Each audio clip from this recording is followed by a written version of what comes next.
So last time we have talked about monetary policy.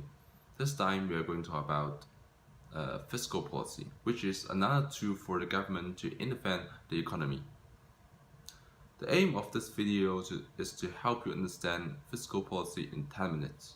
The government has two tools to intervene the economy. They do not want the economy to grow too fast, but they also don't want a recession. In other words, they would like to stabilize the unemployment rate and inflation. Remember last time we talked about monetary policy, and the difference of monetary policy and fiscal policy is that monetary policy mainly relies on interest rates, and fiscal policy relies on adjustment on taxes. Now look at an example, the US.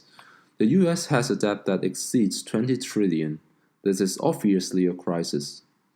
Why is it? Now look at the following.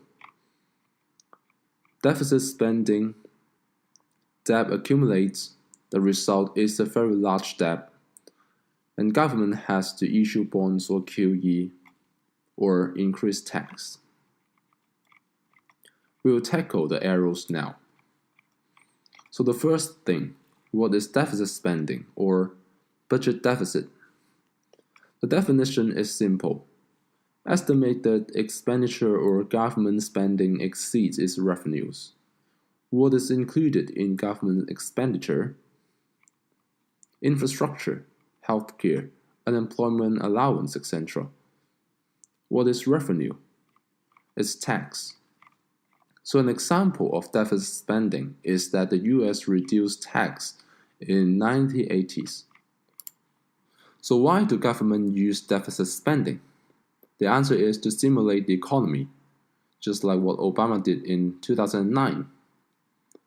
Reducing taxation and increasing government expenditure can increase the real GDP. We can see this in the ADAS diagram.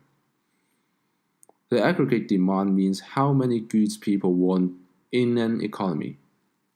The aggregate supply is how many goods people produce in an economy. Remember the formula that GDP equals C plus I plus G plus net export. That means the consumption plus investment plus the government expenditure and the net export. Anything that affects consumption, investment, and government expenditure and net exports other than price level will create a shift of the AD curve.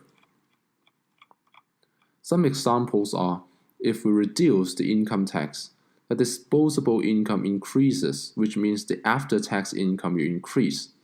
This will increase the consumption. Another example is if we reduce the profit tax rate, firms' net profit increases and the incentive to invest increases, and this boosts the investment. And the final example is if the market interest rate increases, the cost of consumption and investment increase, and the consumption and investment will decrease, which makes AD decreases. When AD increases from the diagram, real GDP increases. Also, if the government spends on infrastructure, the long-run AS curve will increase and the real GDP increases. For question about the long-run AS and short-term AS and the shape of long-run AS curve, if you have any question on it, please feel free to drop me a message. To deepen your understanding, let's look at some real-life examples. In the 1930s, the US suffers from Great Depression. Unemployment rate is high and GDP is low. At that time, an economist called John Keynes argued that the high unemployment rate was due to the inadequate demand for goods and service, which means a low AD curve.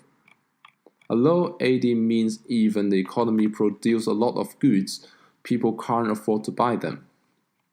The result was the price level decreases and companies cannot sell their goods and declared bankrupt. This was a vicious cycle. As more companies went bankrupt, more people would lose their jobs, making income fall further and leading more companies to fail. Keynes argued that in this situation, government could increase government spending and cut taxes, Although this will create a deficit, it will be worthwhile. Because if the government cut tax and increase spending, the spending will be transferred to people in many ways. As a result, income would increase. People would consume more, and the economy would start growing again. So far, we've talked about how budget deficit stimulates the economy. However, there are some shortfalls, which is the government do not have enough money to spend. Imagine if you spend more than you earn. You borrow money. That is what the US is doing. But the government borrow money from other countries and other investors by issuing bonds. A bond is a debt. The government have to repay it, plus some interest. If the government can't repay the debt, it will default and credit rating of the country plummets. This makes new loan becomes more expensive as the country becomes less trustworthy. Then global interest rate increase to compensate the default risk. Can government issue bonds endlessly to fill the deficit in the long run? The answer is no.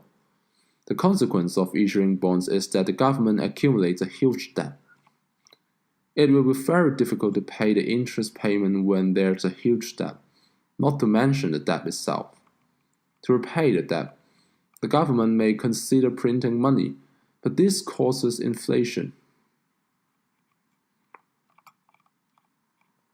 And another consequence is a depreciation of the currency, which means the money worth less.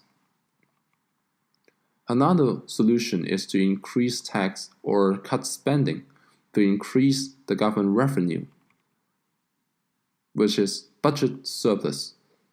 But according to the ADAS curve we just learned, AD will decrease and this cause unemployment. Then the economy will go into recession. I.e., to reduce deficit must have consequences. So go back to the theme, fiscal policy.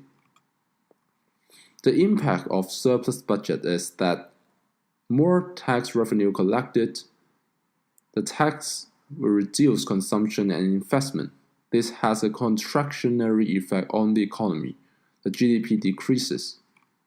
For a deficit budget, if we raise government expenditure and reduce taxes, it will stimulate consumption and investment. There's an expansionary effect on the economy. The GDP increases. So we've briefly looked at fiscal policy. The question here is how taxation does its job. We will look at it next time. Finally, if you have any questions, please feel free to PM me or send me a message. And thank you for listening.